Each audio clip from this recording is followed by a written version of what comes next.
Have you ever imagined life long ago, before heaters, mass-produced wool blankets, or canned food?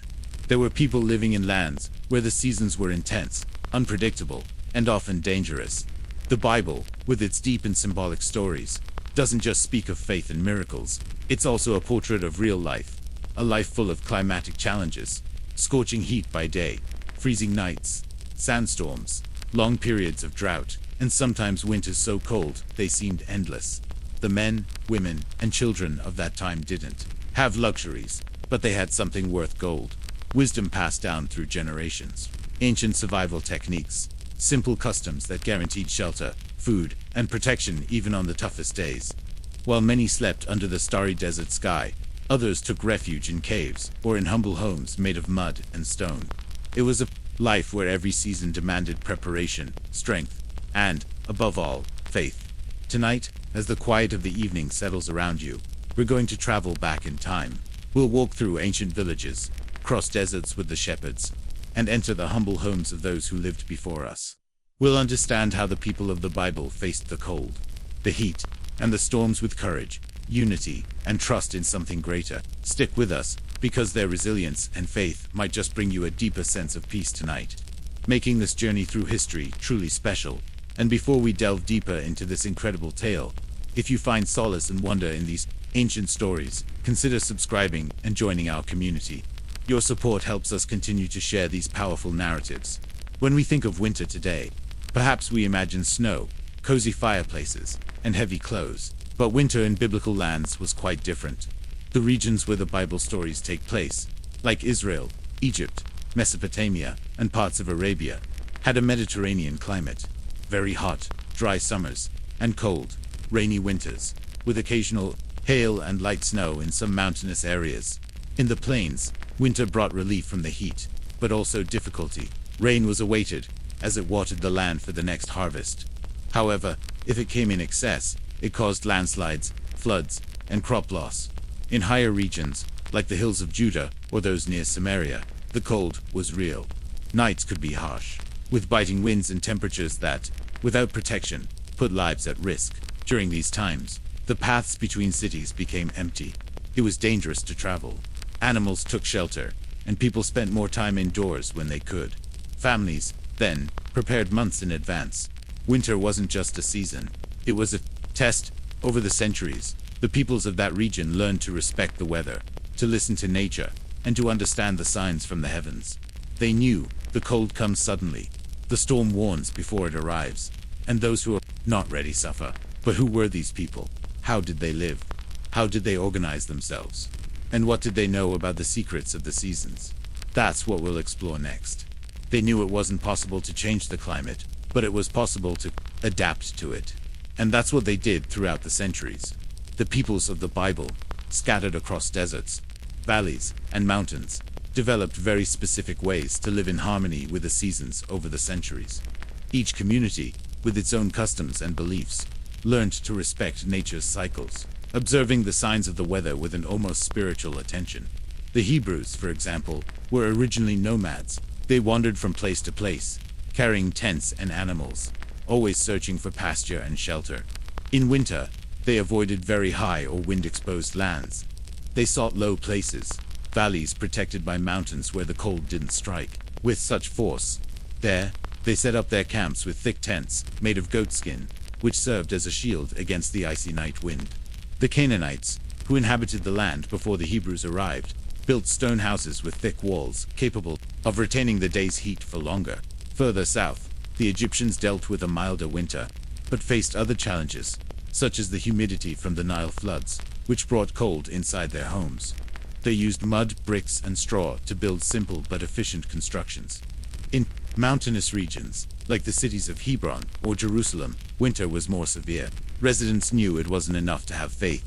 It was necessary to plan. And planning started early, long before the first rains fell, even before the cold winds descended from the hillsides. Families were already working, weaving blankets, reinforcing house walls with fresh mud, and storing firewood, even if in small quantities. Everything was used wisely. Among these peoples, there was also a strong sense of community. No one faced winter alone. It was common for families to gather in the same space, sharing human warmth, food, and stories that, like this one, passed from mouth to mouth, generation after generation, teaching that the cold could be cruel, but never invincible. These same peoples who knew the silence of icy nights and the desert winds also learned the importance of proper clothing. Because when the cold arrived, it wasn't enough to be sheltered. One needed to be covered, wisely, and wisdom, in this case, lay in the fabrics that covered their tired and hopeful bodies. Covering the body was more than a matter of modesty or custom. It was a vital necessity. The cold, when it knocked on the doors of tents or stone houses, showed no mercy, and the people of the Bible knew this. They didn't have synthetic fabrics, zippers, or waterproof jackets, but they had wisdom, patience, and skillful hands. Winter clothing was made from what the land and animals offered. Wool was one of the most precious materials. It came from sheep carefully tended throughout the year. At shearing time, women would wash, comb, and spin the wool until it became strong threads, which were then braided or hand-woven. Wool had the power to warm even when damp and was used in long, thick cloaks that covered almost the entire body.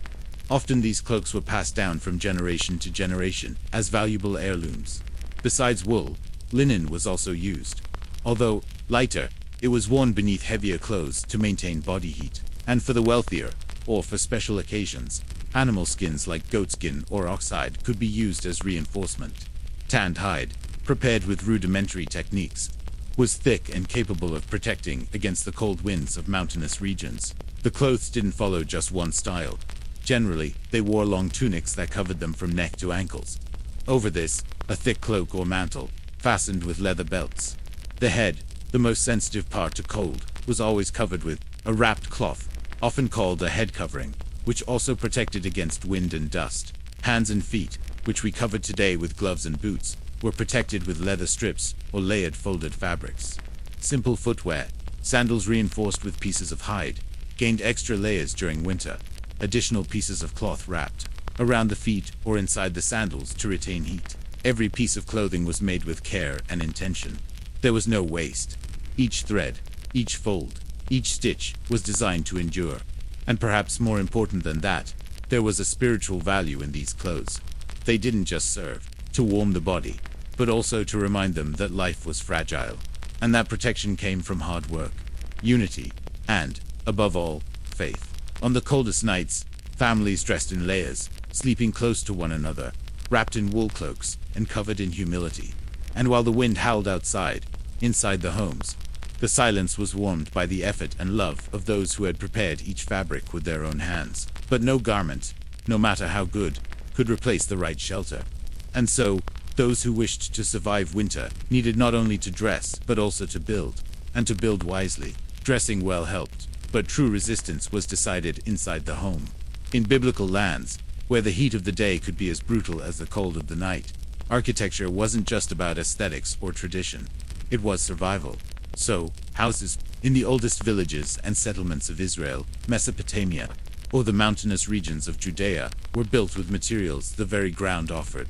Mud, straw, stones, wood, and in many cases, even manure mixed with clay. This mixture, as rudimentary as it may seem to modern eyes, was extremely effective at maintaining a stable temperature inside the home.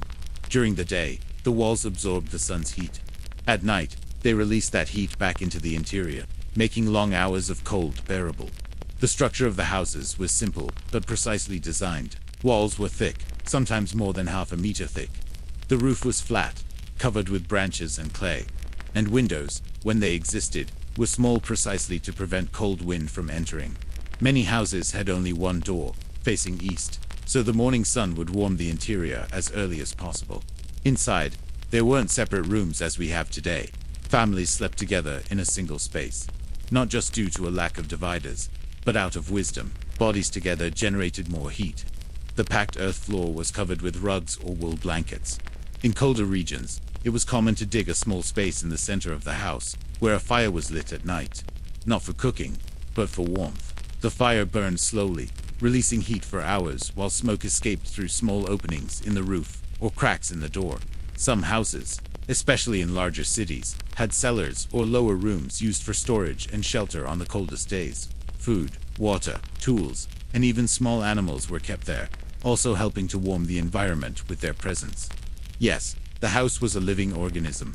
It pulsed with the activity of people, animals, subtle flames, and the silent faith that sustained everything.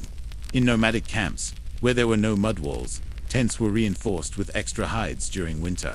Large cloaks covered the open spaces, and the ground was lined with layers of fabric to insulate against the cold. In these tents, families also gathered close together, surrounding a small, quiet fire, often fueled by dry manure, the most common desert fuel. In all these scenarios, one thing was constant: attention to detail. Every crack in the wall could be an entry point for the icy wind. Every flaw in the roof an open door to discomfort. They needed to keep the house alive, prepared, ready to resist. But the house, however solid, only offered security when there was food inside it. And ensuring food for months on end was a challenge that required millennia of intelligence. With the arrival of the harsher seasons, especially winter and periods of drought, it wasn't just the body that needed protection, it was also the stomach. In an era without refrigerators, canned goods, or supermarkets, survival depended on what could be wisely and strategically stored. The peoples of the Bible knew the land. They knew when to harvest, when to wait, when to preserve. Agriculture was practiced with eyes attentive to the sky and ears attentive to tradition. Each harvest was seen as a miracle, and wasting any part of it would be almost a sin. So, from the time of Abraham until the days of the kings of Israel, storage techniques were passed down from generation to generation as true secrets of life.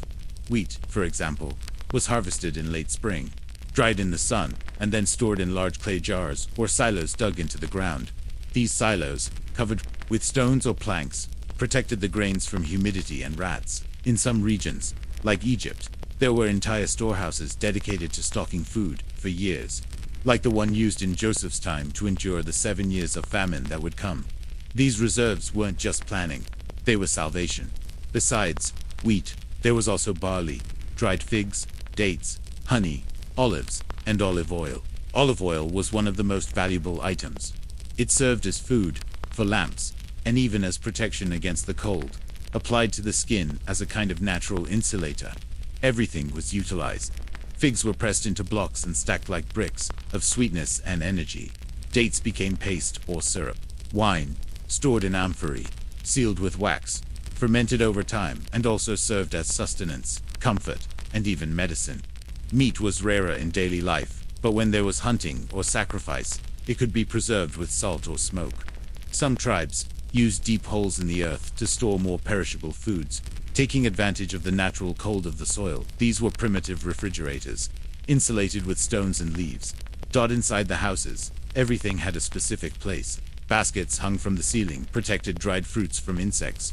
Ceramic jars hidden in shadowy corners kept dairy products or butter fresh longer.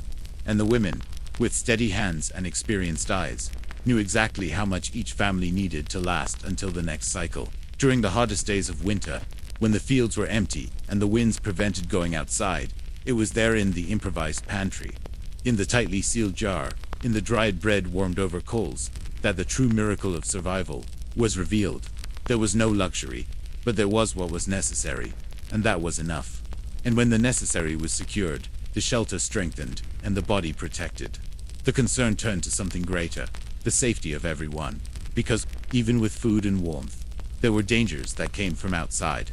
Even with stored food, adequate clothing, and wisely built homes, a fear still hung over the biblical peoples, the fear of what came from outside. The desert cold was merciless, but not as much as the attacks of enemy tribes, the raids during scarcity, or the storms that swept everything away in a matter of hours. That's why, over time, settlements transformed into walls literally. Fortified cities were more than clusters of houses. They were strongholds of collective protection, places where families gathered during the most dangerous periods, especially during the harshest winters when routes became impassable and resources scarce. Being within walls was often the difference between surviving and being swallowed by chaos. In regions like Jerusalem, Jericho, and Samaria, the walls were not just physical barriers, but symbols of resilience. Built with large, carefully fitted stones, these walls surrounded entire cities, with watchtowers and reinforced gates that only opened at specific times. When the cold tightened its grip and dark clouds announced storms, the gates closed like embracing arms, and the city became a refuge. Inside these walls, life continued. Markets adapted, families shared warmth and provisions, and leaders, judges, prophets guided the people with words and decisions. The temple, in particular, gained even greater importance during this period, because it was not just a sacred place, but also a meeting point where people sought comfort and unity in the face of the season's harshness. Furthermore, fortified cities also protected essential resources, like water cisterns, grain deposits, and stables. They were centers of strategy and survival. In times of drought, they were like oases. In times of cold, they were enlarged homes. For nomads and shepherds, these cities served as temporary shelter. When winter arrived early or snow covered the roads, many sought refuge within the walls, bringing their animals and most precious possessions with them. It was a natural movement. The desert expelled, and the walls welcomed. Yet even surrounded by stone, the cold persisted. And it was inside the houses, in the city corridors, and in the silence of the long nights, that another essential element became crucial. Fire. Not the fire of destruction, but of survival, the flame that warmed, that illuminated. And that was often the only comfort between one gust of wind and the next. When the walls protected from the outside, it was fire that protected from within. The enduring flame. Fire as sustenance and symbol. In biblical times, fire was more than just a light source. It was a vital necessity. There were no heating systems or electric blankets, only the flame carefully tended, fueled by whatever was available: wood, twigs, olive residue, or even dried manure. And it was around this fire that life gathered in its most intimate moments. Inside the mud and stone houses, often without windows, improvised hearths became the center of the home. On the ground, a small circle of stones defined the space where the fire was lit. During the day, this same fire was used for cooking. At night, it was what kept out the biting cold that seeped through the walls and into their clothes. Around it, families sat, sharing stories, prayers, and even silences. Each ember was cherished like a treasure, because rekindling a fire from nothing required skill and patience. In some more arid regions, where wood was scarce, people learned to make fire with everything nature offered. Dried animal droppings were common, something that surprises us today, but back then meant survival. It was the fire of simplicity, of popular ingenuity, of complete utilization of the environment. But fire didn't serve just for physical warmth. It also played a symbolic and spiritual role. The lamps lit during rituals, the flames in the temple, the fires that burned during night vigils all represented presence, protection, permanence. It was common for a small flame to be kept lit throughout the night, even when everyone slept, because in that thick darkness where silence weighed like stone, the glow of the embers brought the feeling that God was still there. Women with skillful hands knew how to control the intensity of the flame, cover the fire with ashes to keep it alive until dawn, and rekindle it with gentle breaths at sunrise. It was an art, a silent choreography repeated in thousands of homes for centuries. And while fire warmed bodies, another equally essential resource needed to be preserved: water. For on the coldest nights, when the ground hardened and winds prevented walking, survival depended on what was already stored. And so, cisterns and water reservoirs became true underground treasures. Amidst the biting cold of dawn and the intense heat, there was something that could never be lacking: water, not just for drinking, but for cooking, washing, purifying. In biblical times, ensuring access to water during extreme seasons was a matter of life or death. That's why ancient peoples developed astonishing ingenuity in the art of collecting, storing, and preserving this resource. Cisterns were dug into the ground, often into rock, in strategic locations within fortified cities or near villages. They were true underground reserves, some simple, others with natural filtration systems, made with fitted stones and coated with waterproof mortar. During the rainy season, these structures collected and stored every drop, whether from direct rain or water running off roofs and channels. And when winter arrived, especially in mountainous regions, these cisterns ensured that the community did not succumb to scarcity. Even in places like Jerusalem, where the climate varied between intense heat and nocturnal cold, water was carefully measured. Nothing was wasted. Families knew how much they could use per day, and children were taught from an early age to value every jar as if it were gold. Because indeed, during long cold nights or dry days, water was more valuable than any coin. Besides cisterns, there were also dug wells, like the famous Jacob's Well, which, in addition to being a physical source, was also a spiritual and social meeting point. Travelers, farmers, and shepherds passed by there. Water connected everyone, rich, poor, young, and old. In times of scarcity, it was common to see women rising early to fetch water before it ran out, carrying jars on their heads with balance and faith. It was a silent routine, but full of dignity. Amidst the cold nights or the dry desert winds, they walked steadily, knowing that the survival of the entire family depended on that daily gesture. And there was an ancient wisdom behind this. The ancients knew that nature had its cycles, and so they prepared in advance. When the first clouds appeared on the horizon, they didn't just celebrate the rain. They rushed to open channels, clean cisterns, and collect every drop with gratitude. It was a dance between heaven and earth, where survival depended on attention, teamwork, and faith in the next cycle. But the biblical people not only prepared for winter with physical practices, they also carefully observed the signs of nature and the spiritual teachings that guided them. And so, a calendar was born that went far beyond days and seasons. It was a sacred calendar where each time of year brought not only new weather, but a new meaning of life. The sacred calendar, time, seasons, and spiritual meaning. For the Hebrew people, time was never just a sequence of days. It carried deep spiritual and practical meanings. The seasons weren't merely changes in weather, but markers that indicated actions, reflections, and celebrations. By carefully observing nature, the cycles of the moon, and the harvests, they created their own calendar, a calendar that helped them survive and keep their identity alive. This lunar calendar, based on the moon's phases and divided into 12 months, was deeply connected to the land, the sky, and divine promises. Each season, spring, summer, autumn, and winter, had a practical function and a spiritual significance.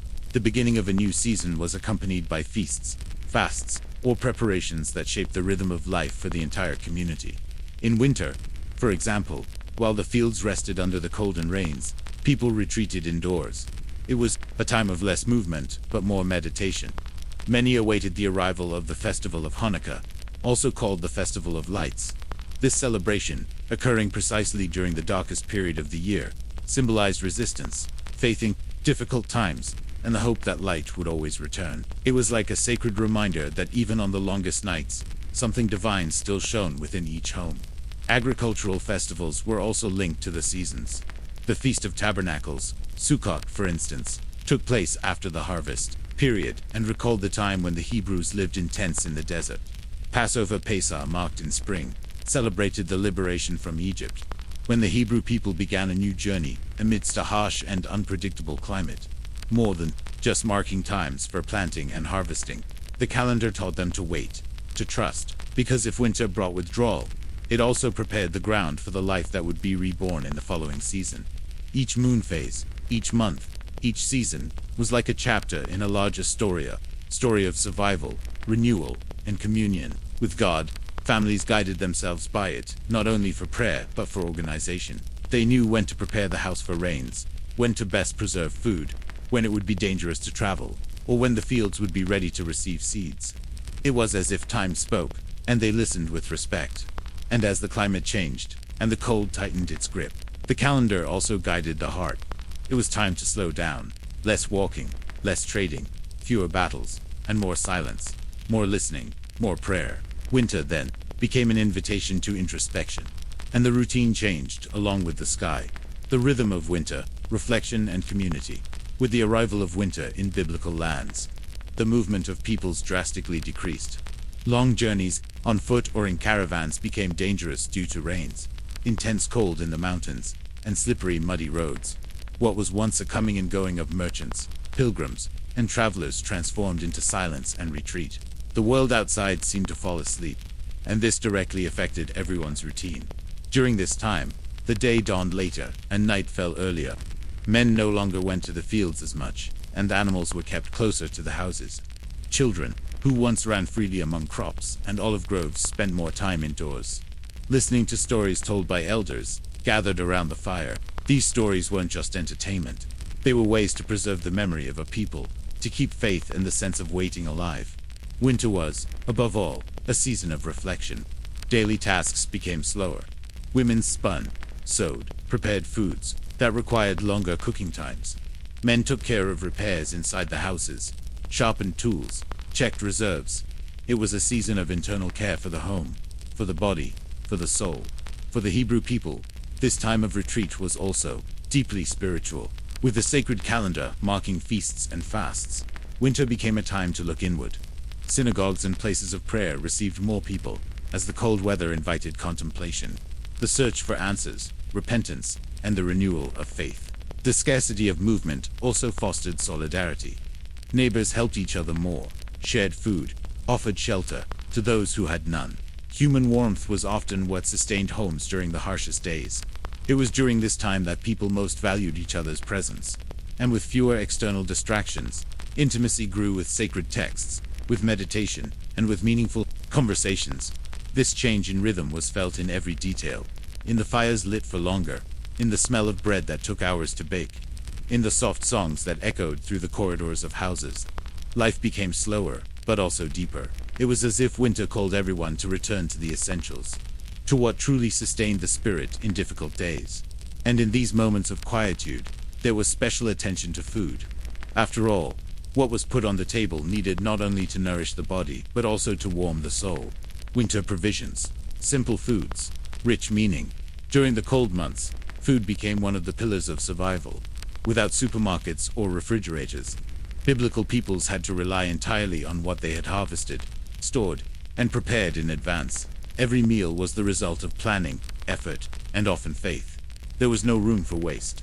Every grain, every drop of olive oil, every spoonful of honey was too precious to be neglected. Soups, for example, were common on icy nights. They were made with dried vegetables, lentils, barley, chickpeas, and herbs harvested before winter. A simple broth, slowly cooked, could warm the entire body. The poorest used what they had, sometimes just water, salt, and roots. Those with more resources could enrich the soup with pieces of salted meat, bones, or eggs. Bread remained the staple, but in winter, it received more careful preparation. Made from wheat or barley, it was baked on heated stones or in small clay ovens. It was often eaten with olive oil or dipped into hot soups, serving as an utensil, plate, and even a spoon. Grains stored since autumn were fundamental. Wheat, barley, milletol, preserved in jars sealed with wax or clay. Their flour fed many mouths, and mothers knew exactly how much each family could use per day, ensuring it didn't run out before the next harvest. And there was also honey, sweet, nutritious, valuable. It was used to sweeten infusions made with dried leaves, roots, or fruits. It served as a natural remedy for colds, sore throats, and even to preserve some foods. It was a symbol of abundance, but also of affection. A little honey with bread could transform a simple meal into an act of love. Herbs and spices also made their presence known. Thyme, mint, cilantro, and other dried plants were carefully stored. Diluted in hot water, they created comforting drinks and helped keep the body warm from within. For the elders, these herbs were also medicine. Each leaf had its use, each root its secret. Nothing was done in a hurry. Winter demanded patience. Meals were moments of union, pause, and gratitude. Families gathered around the fire, sharing what they had. Even in difficult times, there was always a place at the table for anyone in need. Sharing made the food go further, and human warmth completed what was often missing on the plate. Defying the winds, ancient protection against the unseen. But it wasn't just the cold that threatened them. The relentless desert winds could arrive suddenly, sweeping through villages, destroying crops, and putting everything at risk. And it was precisely for this reason that the biblical peoples developed ingenious techniques to protect themselves from something that couldn't be conquered: the wind. In biblical regions, winter wasn't just about biting cold, but also about merciless winds that blew from the desert, bringing dust, sand, and a burning dryness that stung the skin and eyes. These winds, called by some peoples sirocco or camps, could last for days and covered everything with a thin layer of sand. For those living in tents or mud houses, this natural phenomenon represented a constant threat. Houses were built with thick stone or mud walls to block the wind. In many places, entrances faced away from the prevailing wind direction. Some villages were even built in a crescent shape, with houses forming a kind of natural barrier against the wind. Internal courtyards also protected families, serving as safe, sheltered spaces even when the weather outside was hostile. Those living in tents, like nomadic peoples and shepherds, had other strategies. Tents were secured to the ground with heavy stones, and the flaps were rolled down or covered with skins to prevent the wind from tearing the fabric. During sandstorms, residents protected themselves with thick cloaks, covering their faces with damp cloths to filter the air. Eyes were protected with bandages, and when possible, everyone took shelter by lying with their bodies close to the ground, where the wind blew with less force. Animals also needed protection. They were led to corrals built on hillsides behind low stone walls that blocked the wind's force. Improvised coverings made of olive branches, wool, or skins protected more fragile flocks, such as lambs and newborn goats. Families made a habit of reinforcing doors and windows with planks and thick cloths. And during the most intense moments, they sealed openings with mud and straw. During these days, little was done. Tasks were suspended, and the order was to wait patiently. Time seemed to stop, and routine gave way to care, to silent resistance, awaiting for the sky to clear again. It was not uncommon for these winds to be interpreted as signs of change, warnings, or judgment. Many prophets spoke of them as instruments of God, and at such times, more than ever, the people turned to faith, trusting that the wind would pass and that peace would blow again. Thus, with ingenuity and hope, they resisted the invisible forces that swept across valleys and mountains. Joseph's wisdom, surviving famine and extreme weather, it was precisely this practical wisdom, combined with divine guidance, that allowed one of the greatest empires of the ancient world to survive one of history's worst climatic crises, thanks to the vision of a young Hebrew sold into slavery, Joseph. The wisdom to survive the harshness of the climate didn't always come only from experience, but also from divine revelation. And no one represents this better than Joseph, son of Jacob, who was sold by his own brothers and taken to Egypt as a slave. What seemed to be a personal tragedy eventually transformed into a greater plan of salvation.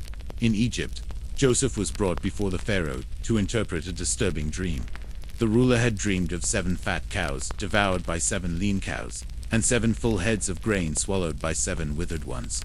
With humility, Joseph explained, Egypt would have 7 years of abundance, followed by 7 years of extreme famine. He warned, it was necessary to prepare while there was still abundance. The Pharaoh, impressed by the young man's wisdom, made him governor over all of Egypt. The mission was clear: to gather, store, calculate, and protect. During the 7 years of abundant harvests, Joseph organized granaries, built storehouses, collected a fifth of all production, and stored grain like never before. Every sack of wheat, every jar of olive oil, was counted, sealed, and guarded. It wasn't easy to convince the people that the good times would end, but trust in Joseph grew, because his vision didn't fail. And when the first year of scarcity arrived, the people understood. The sun burned the crops, the winds dried the rivers, and what was once green turned to dust. But there was food, and not just for the Egyptians. People from distant lands came, seeking what Joseph had stored. Among them were his own brothers, whom he hadn't seen in years. It was through this climatic crisis, this winter of scarcity and suffering, that the family reunion happened. More than that, it was the beginning of a new chapter in the history of the Hebrews, who settled in Egypt and survived, not by luck, but because someone guided by God knew how to look beyond the present. Joseph's story is an eternal example that preparing for difficult times is an act of faith, and that resisting climate changes, losses, and life's cycles requires not only work, but also wisdom, planning, and trust in what is to come. This care, this constant vigilance, was also essential for a special group who lived in the high and cold regions. Far from the comfort of cities, the shepherds taught shepherds resilience in the open wild. Far from the palaces of Egypt, there was a simple people, almost invisible to the eyes of great empires, yet essential to daily life. The shepherds, they lived in the mountainous regions, in the hills of Judah, on the arid slopes of Israel, leading flocks of sheep and goats along narrow, rocky paths. There, the cold was harsher, the wind more biting, and the isolation deeper. These men and their families faced winter directly, without the resources of the cities. The mountainous landscape, though beautiful, could be cruel. At night, temperatures plummeted, and bonfires became the only shelter against the ice that accumulated on the stones. Clothes needed to be reinforced with thick wool cloaks, and feet protected with dried skins tied with ropes of natural fibers. Tents were skillfully set up. They were made of rustic fabrics, patiently sewn, stretched over wooden stakes, and reinforced with animal skins. Inside them, the warmth of bodies, the carefully tended fire, and even the heat from the animals helped preserve life during icy nights. Often, shepherds slept cradling the youngest sheep, protecting them like their own children. During the day, the routine demanded endurance. The flock needed to be led to graze, even under the biting wind. Shepherds knew the lower valleys where the cold was less intense, and where hardy winter herbs sometimes grew. They carried staffs not only to guide the animals, but also to ward off predators and mark trails on the frozen ground. Their diet was simple: bread, dates, sour milk, and, when possible, a little dried meat. But it was in times of scarcity that faith became strongest. Psalms were recited by the fire, and stories of ancestors were told as comfort and lesson. And it's curious to note that it was precisely these men, so distant from cities and riches, whom God chose to announce the birth of the Messiah. On the cold night in Bethlehem, shepherds were in the field when they saw the sky open. An angel announced the arrival of Jesus, not to kings, not to priests, but to them, who knew what it was to endure the night, the cold, the silence of the mountain. The experience of these men shows that sometimes the greatest lessons come from the simplest, and that the cold they faced was not just physical, but also symbolic, a test of faith, humility, and courage. Prophets, spiritual resilience in harsh times. This same courage also needed to be awakened in those who, alone or persecuted, face the toughest seasons, not with flocks, but with words and miracles. If shepherds resisted winter with their tents, and flocks, prophets faced it with their souls. They had no fixed abode, lived without comfort. They were called by God to proclaim hard truths, often rejected by kings and multitudes. Many of these missions occurred during times of scarcity, cold, and natural disasters eras, when hope seemed buried under the weight of suffering. The prophet Elijah is one of the most striking examples. He faced not only the coldness of the climate, but the coldness of hearts turning away from faith. During a devastating drought that lasted years, Elijah hid by the Kerith ravine, where he was fed by ravens at God's command. Water and food were miraculously provided, while the rest of the people suffered without rain, without harvests, without direction. Later, when the ravine dried up, Elijah was sent to a widow in Zarephath. She had only a handful of flour and a little oil, enough for one last meal. But the prophet instructed her with faith, and the miracle happened. Neither the flour nor the oil ran out during the entire drought. The lesson was clear. In extreme times, faith and obedience could sustain more than any natural resource. Another prophet, Jeremiah, had to proclaim harsh words during the siege of Jerusalem. When the winter of the soul gripped the besieged city, food was scarce, fear was constant, and the cold seemed to intensify the feeling of abandonment. Yet he remained firm, saying that this suffering would end, that justice and restoration would come. He planted hope where there was nothing but stone and silence. Prophets didn't have thick cloaks or heated houses. Many were persecuted, expelled, and lived in caves, like Elijah himself, who even hid in a cave on Mount Horeb. There, in the cold of solitude, he heard God, not in earthquakes or fire, but in a gentle whisper, a cold and silent breeze, like the divine presence itself. In the most difficult moments, these men not only survived the physical cold, but faced the spiritual winters of their generations. They were like torches in the darkness, guiding the people when all seemed lost. Their stories remind us that survival is also internal, and that often, enduring the world's cold begins with warming faith in the heart. The desert's extremes, a forge for a nation. It was precisely in one of the most extreme scenarios, where the climate changed in a matter of hours, that an entire people had to learn to survive in the middle of the desert. When the Hebrew people left Egypt, they didn't know what awaited them. There were no maps, no shelters, no paved roads, only the faith that God would guide them toward a promised land. But before that, they would have to cross one of the Earth's most extreme and unforgiving environments. The desert, and the desert winter doesn't follow common rules. During the day, the heat is suffocating. The sand burns their feet. The sun dries their skin and drains their strength. But when night falls, everything changes. The same ground that boiled now freezes. The wind cuts like a blade, and chilling silence takes over. It's a daily cycle of extremes. Scorching heat, followed by intense cold. During 40 years of wandering, the Hebrews faced this reality every day. Every step was a challenge. And it was in this scenario that divine providence manifested most clearly. A pillar of cloud guided the people during the day, offering shade in the midst of the heat, and at night, a pillar of fire warmed and illuminated the way, protecting them from cold and darkness. The people's tents were made of rustic, resistant fabrics, secured to the ground with stones and improvised wood. They served as temporary shelters. But the true protection came from their unity and the faith that kept them walking. Their clothes were simple but practical. Wide cloaks to cover the body during the day and keep it warm at night. They learned to find water where there seemed to be no life. Cisterns were dug, rocks were struck, and miraculously, springs gushed forth.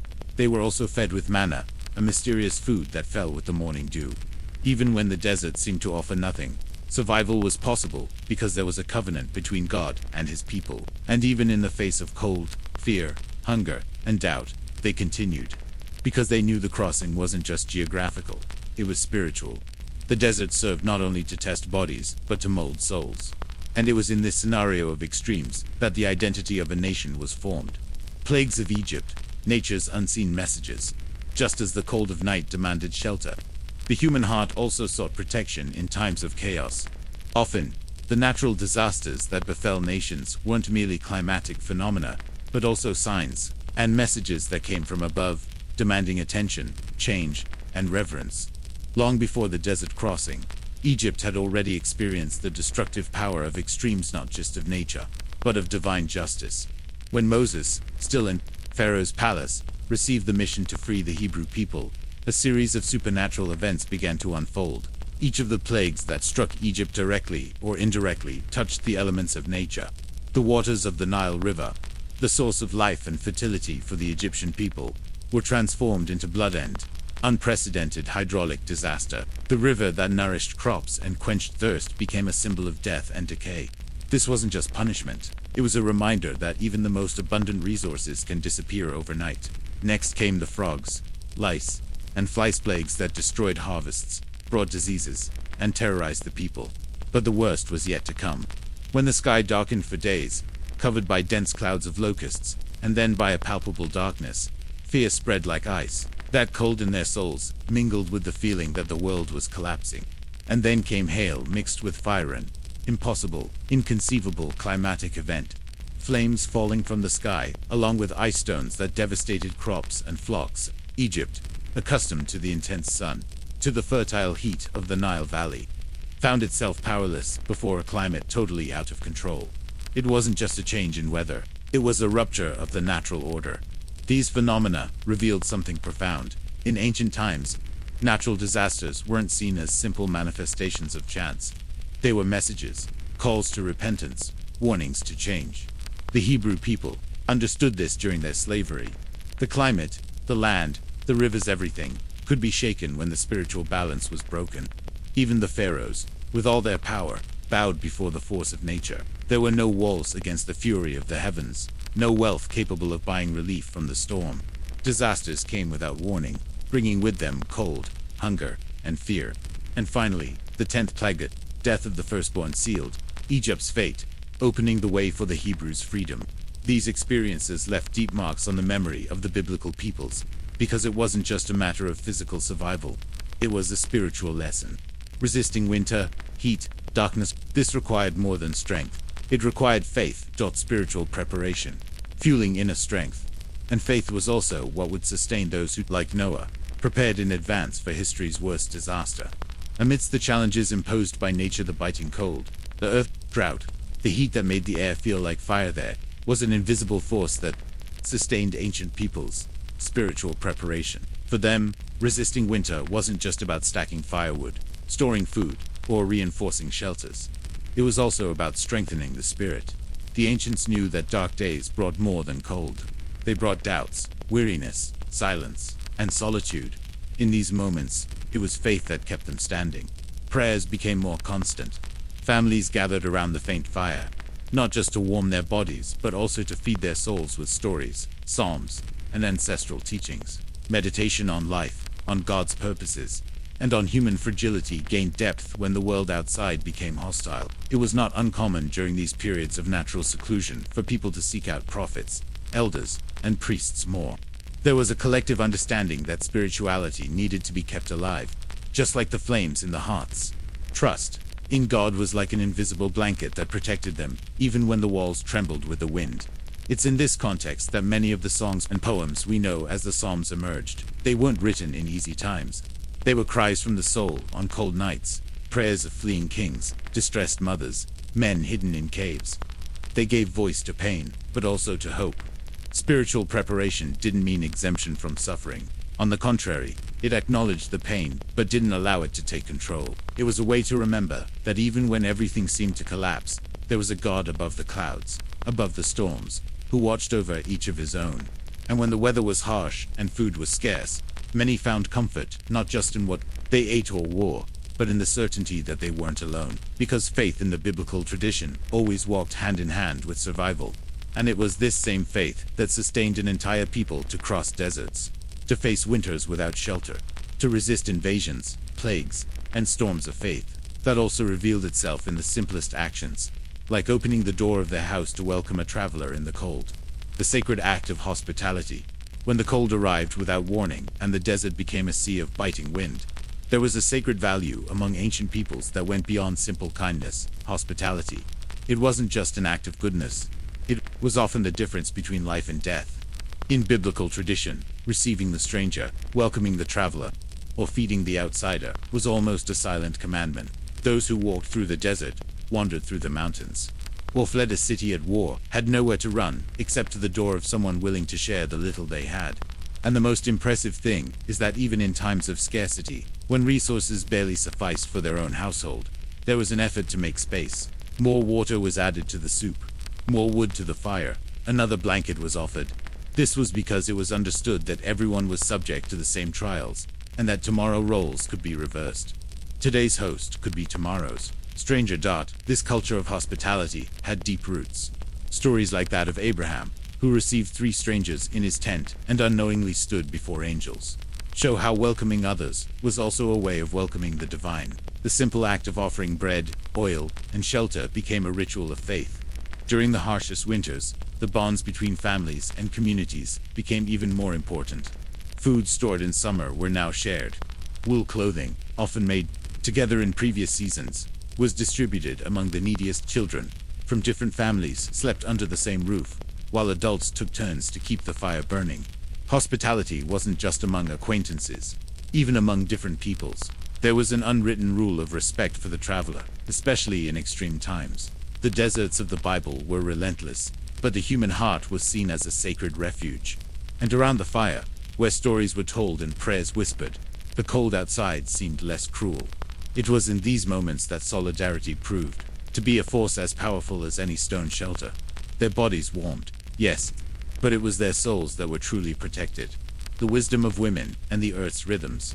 While men went to the fields, herded, or protected the cities, women upheld the invisible foundations of survival. They were the ones who read the signs of the sky, who counted the days until the rains or the cold arrived, and who kept the home as a safe haven against the rigors of the climate. In the tradition of biblical peoples, women's work went far beyond what the eyes could see.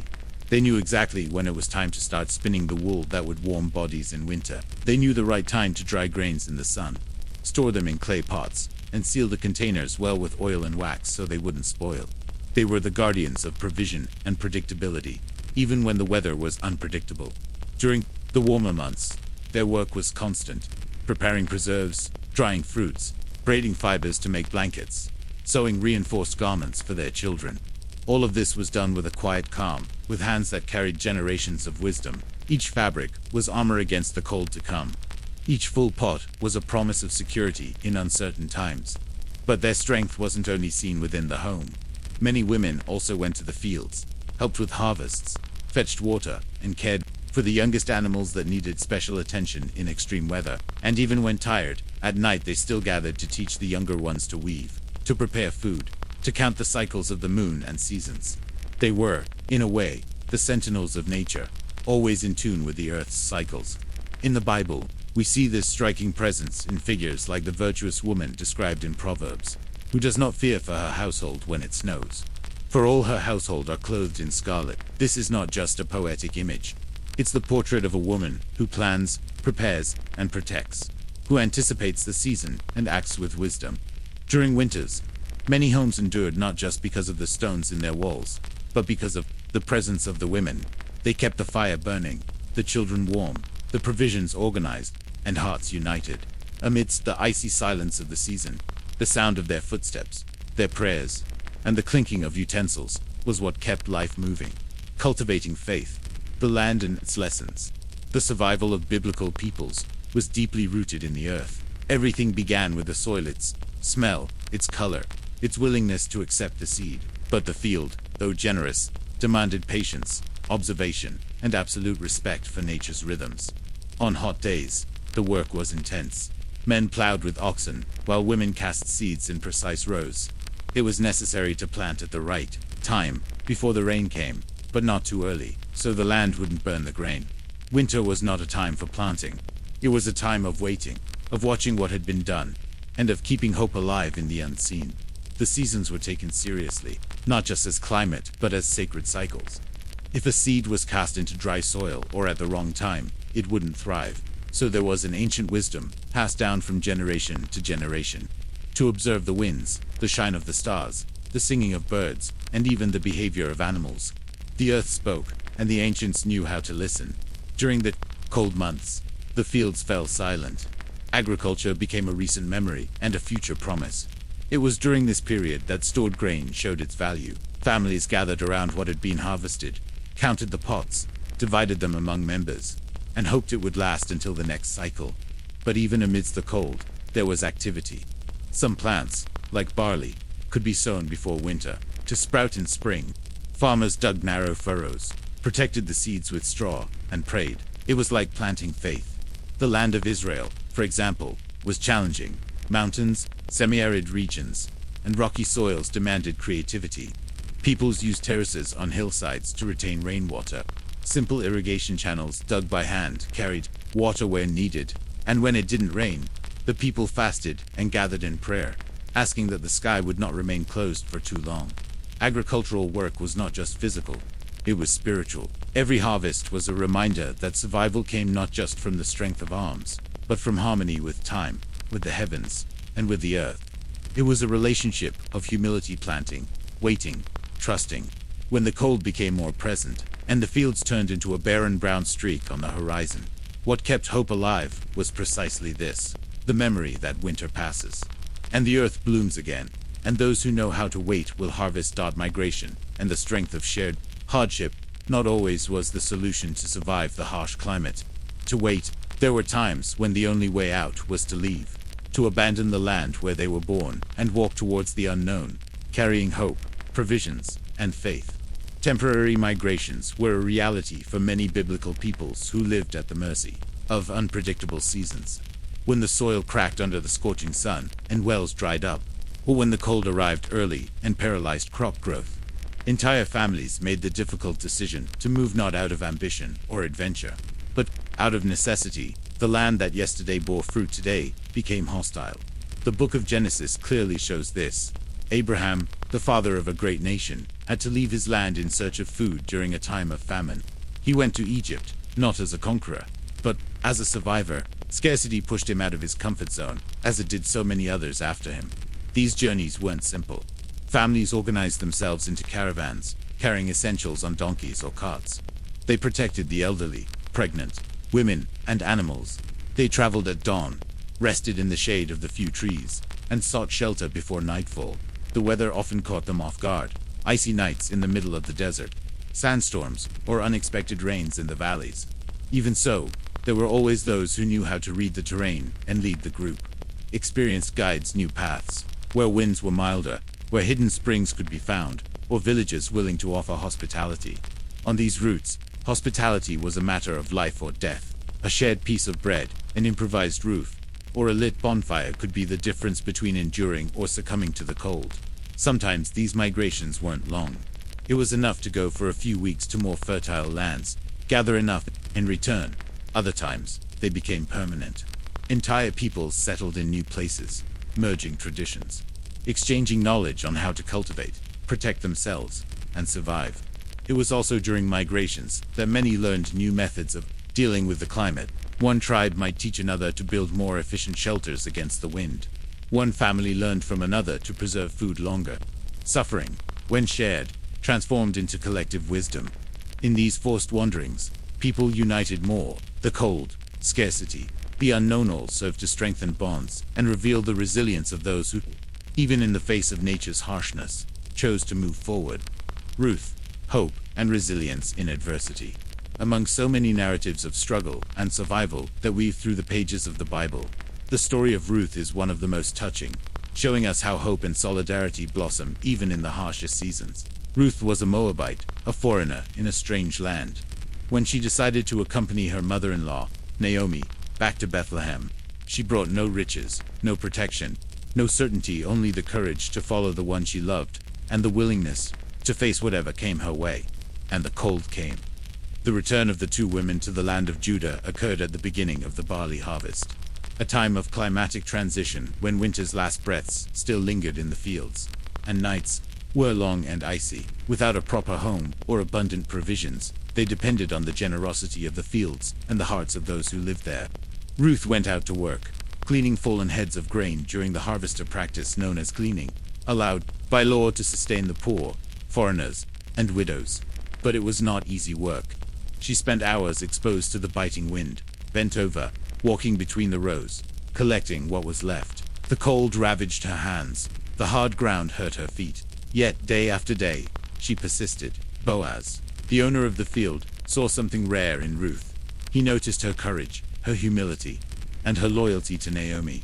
He not only allowed her to glean in his fields, but ensured her safety, advising her to warm herself with the servants, drink from the reserved water, and rest when her body tired. It was there, amidst the cold of the season and the harshness of life, that kindness began to warm Ruth's destiny. This story isn't just about physical survival, but about dignity. It shows how even on the coldest days and in the most difficult times, honest work and mutual care create deep roots. While many saw only scarcity in winter, Ruth found a seed, an opportunity, a chance to start anew. The harvest, even in adverse weather, symbolized the beginning of something new, and for Ruth, that's exactly what happened. She would later marry Boaz, and from this union would come the lineage of King David, and according to Christian tradition, the Messiah himself. In a time when cold seemed to consume everything, the courage of a simple foreign woman rekindled hope. Ruth teaches us that even in icy fields, when winds blow strong and all seems lost, goodness, effort, and faith still have the power to transform destiny. Psalm 91, an invisible shield of faith. There was something the people of the Bible carried stronger than any wool cloak or reinforced tent: faith. And few expressions of that faith are as powerful as Psalm 91, an ancient song recited by entire generations as an invisible shield against the dangers of the night and the terrors of the unknown. You who dwell in the shelter of the Most High, who abide in the shadow of the Almighty, say to the Lord, my refuge and my fortress, my God, in whom I trust. So begins this psalm, as if it were a promise whispered to the heart. In times of extreme cold, biting winds, and long nights, many Hebrews found refuge in these words, as if in a shelter.